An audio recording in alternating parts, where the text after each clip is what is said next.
So next చూసుకుంటే sir super 6 హామీలు అమలు చేయగలదని కూటమి ప్రభుత్వం భావిస్తున్నారా ఏపీ జనాలంటే ఏం చెప్తారు సార్? చంద్రబాబు నాయుడు గారేమో ఒక పక్క చూస్తుంటే భయమేస్తుందని ఆయన అసెంబ్లీ సాక్షిగానే చెప్తున్నారు. అసలు ఎవరు అనేది కాదు అనే మటుకు డౌట్ లేదు సార్. బట్ జనరల్ గా చంద్రబాబు నాయుడు గారు లాంటి వ్యక్తి చెప్పారంటే చేస్తారనే నమ్మకమే జనాల్లో ఎక్కువగా ఉంటుంది. More effective. ఈ డిలేని కూడా యాక్సెప్ట్ చేస్తారా ప్రజలు?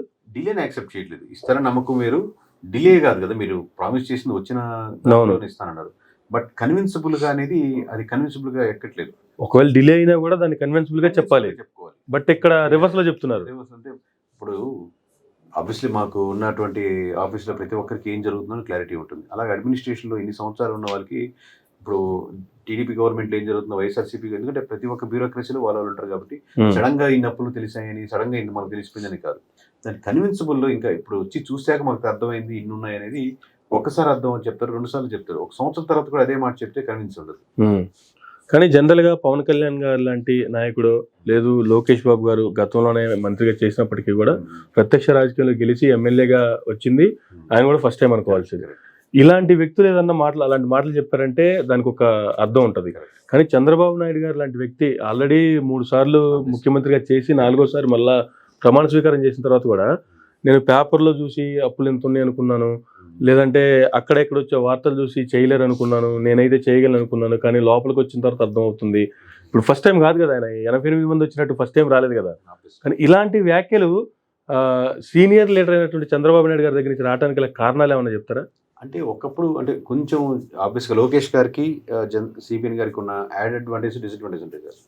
ఫర్ సపోజ్ అదే సెక్షన్లో వేరే వేరే కంపేర్ చేయకుండా అదే దానికి సిబిఎన్ గారికి అడ్వాంటేజ్ అంటే పొలిటికల్గా ఎప్పుడు ఏ స్టెప్ తీసుకోవాలి, ఏ డైరెక్షన్ వెళ్ళాలి, రేపొద్దున లోకేష్ గారిని ముందు పెట్టాలంటే ఏ time is the right time, ఎప్పుడు కూటమి మనం కట్టాలి, ఇట్లాంటి పొలిటికల్ డిసిషన్స్లో వాళ్ళు నెంబర్ 1గా ఉంటారు.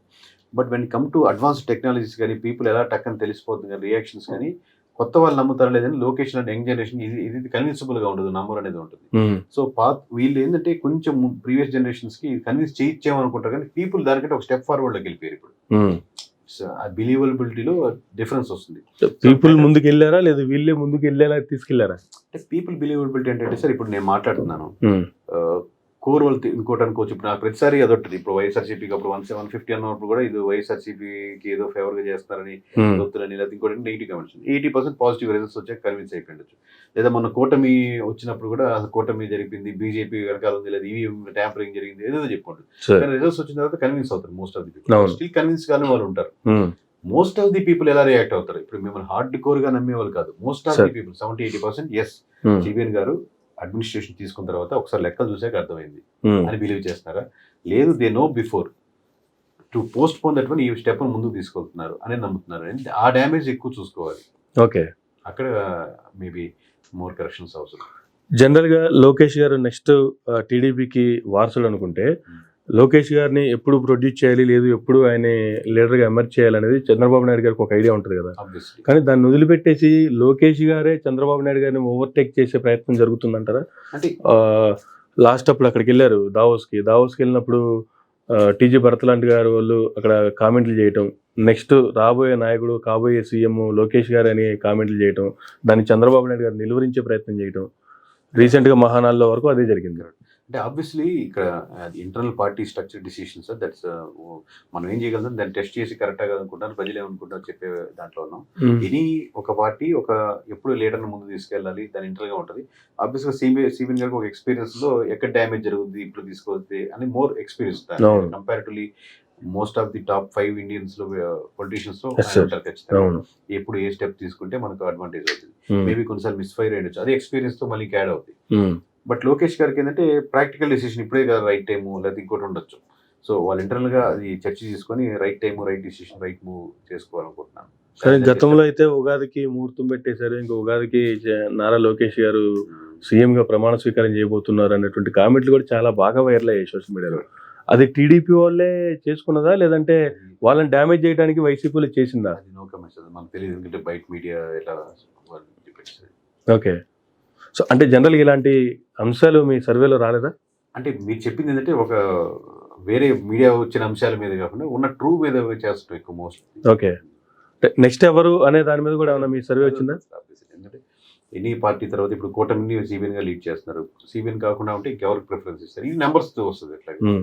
సో కాబట్టి ఆబ్వియస్లీ లోకేష్ గారి ఒక టీడీపీలో 44% దాకా వచ్చినట్టుంది. జనసేన పవన్ కళ్యాణ్ గారికి 39% వచ్చింది. కూటమి లీడ్ చేసేది ఓకే. టీడీపీ సభ్యులు నమ్ముతున్నారు అనేది. అలాగే జూనియర్ ఎన్టీఆర్ గారికి 7% ఎంతో వచ్చినట్టుంది. తర్వాత భువనేశ్వర్ గారు ఉన్నారు, పురంధేశ్వరి గారు ఉన్నారు. ఓకే.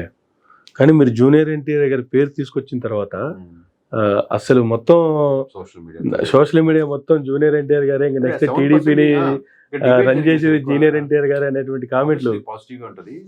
అంటే ఇప్పుడు సపోజ్ ఓవరాల్ 100% లో సిబిఎన్ గారు కాకుండా ఇంకెవరు కూటమి లీడ్ చేస్తారన్న క్వశ్చన్. సో దాంట్లో 7% పడింది, ఉన్నట్టుగా చెప్పాం. అలాగే వైఎస్ఆర్సీపీలో 22%, ఓవరాల్ గా యావరేజ్ చూసుకుంటే 11% వచ్చింది అనుకోండి. ఓకే. 7% ఎక్కువ డిస్కస్ చేశారు, మిగతా 93% వెళ్ళిపోయింది. ఆయన ఎందుకు పెట్టారు, ఎందుకు పెట్టకూడదు, వీళ్ళు ఎందుకు రాకూడదు, అసలు ఎందుకు పెట్టారు, కావాలని ఇంక్లూడ్ చేశారు. He's a part and parcel of obviously TDP.